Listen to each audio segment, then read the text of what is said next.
Gente, soltar pipa no ventilador é possível lá, ó. Tá vendo?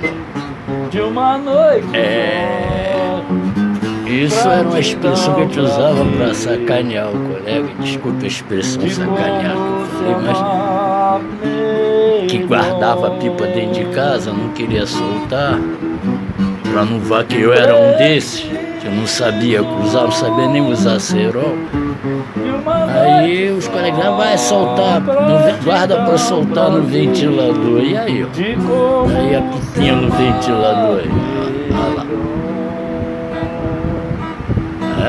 E eu sei que essa paciência. Então essa expressão existe. E agora é real. Pipinha no ventilador. Olha o tamanho dessa pipinha. E eu sei que essa paciência. Olha o tamanho dela. Olha a outra aqui, o morceguinho também. Olha o tamanho do meu dedo. Olha aqui, ela cabe na palma da mão.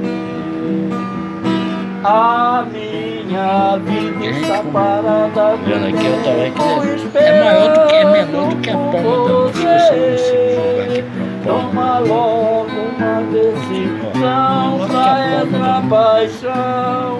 E sobe. Olha, e eu já consegui até dar 3 metros de linha dela. Aqui não dá porque é dentro de casa e o celular é um J2 Prime da Samsung e ele na claridade não funciona. Então tem que, para fazer essa filmagem, tem que ser de noite, né? Mas eu solto, já botei ela no alto durante o dia, no vento.